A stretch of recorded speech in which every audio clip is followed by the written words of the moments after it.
Hello दोस्तों, भौतिकी की इस कक्षा में आप सभी का स्वागत है।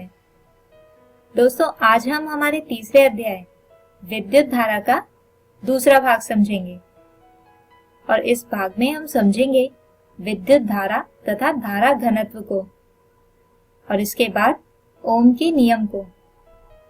तो आइए इस भाग को शुरू करते हैं और सबसे पहले समझते हैं कि विद्युत धारा तथा धारा घनत्व क्या होता है और क्या इसका विद्युत धारा I से कुछ संबंध भी होता है। तो दोस्तों, धारा घनत्व की परिभाषा होती है किसी चालक के इकाई अनुप्रस्थ काट क्षेत्रफल से प्रवाहित होने वाली विद्युत धारा की मात्रा विद्युत धारा घनत्व कहलाती है।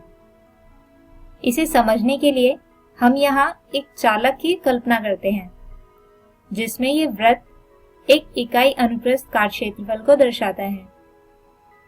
तो इस क्षेत्रफल के लंबवत दिशा में होगा क्षेत्रफल सदिश यानी A कैप। अब मान लीजिए कि इस चालक में उपस्थित मुक्त इलेक्ट्रॉन में से कुछ इस इकाई क्षेत्रफल से होकर ही गुजरते हैं। तो हम यहाँ विद्युत धारा की दिशा को चिन्हित कर लेते हैं। तो दोस्तों, जैसा कि आप यहाँ देख सकते हैं कि विद्युत धारा और क्षेत्रफल सदिश एक ही दिशा में है, यानी अगर धारा घनत्व को इस क्षेत्रफल से गुणा किया जाए तो हम कुल विद्युत धारा निकाल सकते हैं। इसका मतलब कुल धारा I बराबर होगी J डॉट A के, जहां J विद्युत धारा घनत्व है। अब जैसा कि हम जानते हैं कि अदिश गुणन को लिख सकते हैं J A cos थीटा, और क्योंकि दोनों ही सदिश समान दिशा में है इसलिए थीटा हो जाएगा 0 डिग्री और cos 0 हो जाएगा 1, यानी कुल विद्युत धारा I होगी J गुणा A।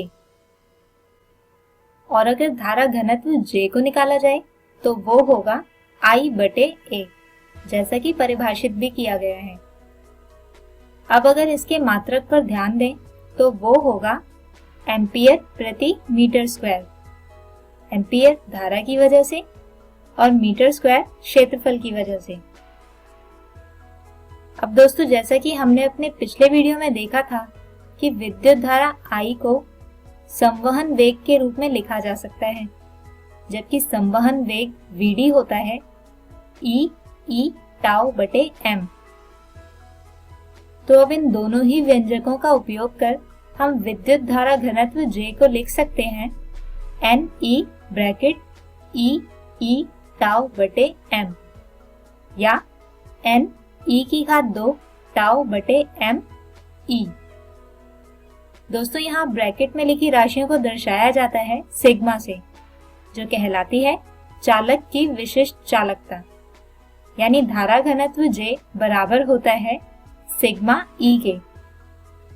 और क्योंकि चालक की विशिष्ट चालकता किसी एक पदार्थ के लिए एक अचर राशि होती है, इसलिए अगर इसे हटाया जाए तो हम कह सकते हैं कि धारा घनत्व आरोपित विद्युत क्षेत्र के समानुपाती होता है। आइए अब बात करते हैं ओम के नियम की। दोस्तों, जैसा कि हमने अभी लिखा था कि विद्युत धारा I को संवहन वेग के रूप में कुछ ऐसे लिखते हैं, यानी I बराबर Ne Vd, जहां संवहन वेग Vd का मान होता है E टाउ बटे m। और अगर विद्युत क्षेत्र की जगह हम विभव के रूप में लिखें तो संवहन वेग Vd होगा E V टाउ बटे m L। तो यहाँ पर हम विद्युत धारा के व्यंजक में Vd का विभव के रूप में मान रखते हैं। तो I आता है Ne A bracket E V tau बटे m L, या फिर इसे लिख सकते हैं Ne की घात 2 A V टाउ बटे m L। दोस्तों, समीकरण को थोड़ा और हल करें तो V बटे I बराबर होगा m L बटे Ne की घात 2 A टाउ के, जो कि किसी एक पदार्थ के लिए एक अचर राशि होती है। और इस अचर राशि को हम R से दर्शाते हैं, यानी V/I को लिखा जा सकता है R, और जो कहलाता है प्रतिरोध। दोस्तों, इसका भौतिक स्वरूप समझने के लिए हम मान लेते हैं कि विभव इलेक्ट्रॉन को आगे बढ़ने के लिए बल लगाता है, जबकि प्रतिरोध इन इलेक्ट्रॉन के पथ में रुकावट उत्पन्न करता है, जिसकी वजह से विद्युत धारा ज्यादा नहीं बढ़ पाती। इसे और गहराई से समझने के लिए एक नियम दिया गया है, जिसे कहा जाता है ओम का नियम। दोस्तों, इस नियम को एक जर्मन भौतिक शास्त्री जॉर्ज सिमन ओम ने दिया था। इस नियम के अनुसार यदि भौतिक स्थिति जैसे तापमान, यांत्रिक तनाव आदि अपरिवर्तित रहती है, तो एक चालक के माध्यम से बहने वाली धारा हमेशा उसके दो सिरों पर विभवांतर के आनुपातिक होती है। यानी जैसे जैसे विभव का अंतर बढ़ता है, धारा भी रेखीय रूप से बढ़ती जाती है। दोस्तों, ओम के नियम से ही उत्पन्न होता है एक और विषय, जिसे कहा जाता है प्रतिरोध। अब जैसा कि हम जानते हैं कि धारा और विभव आनुपातिक होते हैं, और इसी आनुपातिकता को बराबर करने के लिए एक स्थिरांक का उपयोग किया जाता है, जिसे कहते हैं प्रतिरोध, और इसका मान चालक की प्रकृति पर निर्भर करता है। अब अगर इसके लिए व्यंजक प्राप्त किया जाए, तो हमें प्रतिरोध के लिए कुछ गुणधर्मों को याद रखना होगा, जो कुछ इस तरह से हैं। पहला, यह लंबाई L के समानुपाती होता है। इसके अलावा ये अनुप्रस्थ काट क्षेत्रफल A के व्युत्क्रमानुपाती होता है। अब अगर इन्हें हम मिलाकर लिखें तो R बराबर होगा रो L बटे A के। यहाँ रो को प्रतिरोधकता कहा जाता है, जो होती है 1 मीटर स्क्वायर काट के क्षेत्रफल तथा 1 मीटर लंबे तार का प्रतिरोध। इसके बारे में हम और ज्यादा बात अगले वीडियो में करेंगे। आइए अब इसी पर आधारित एक उदाहरण समझते हैं।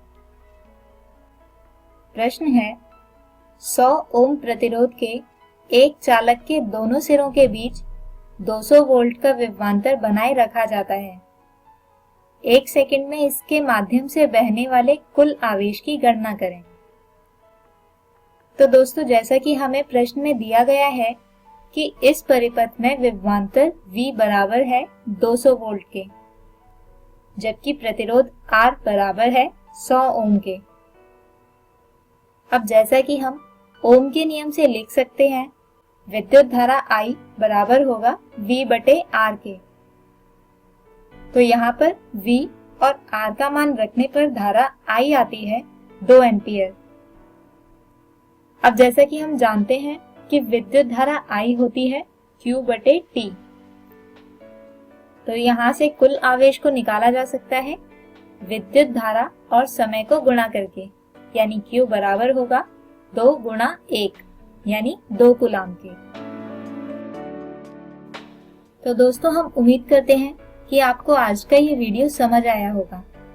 हमारे आज के इस वीडियो में हमने समझा विद्युत धारा तथा धारा घनत्व को, जिसे लिखा जाता है J बराबर I बटे A से, और इसका SI मात्रक होता है एम्पियर प्रति मीटर स्क्वायर। इसके बाद हमने समझा ओम के नियम को और देखा उसका ग्राफीय चित्रण। हमारे अगले वीडियो में हम बात करेंगे विभिन्न पदार्थों की प्रतिरोधकता की तापमान निर्भरता और प्रतिरोधकों का संयोजन। तब तक के लिए गुड बाय।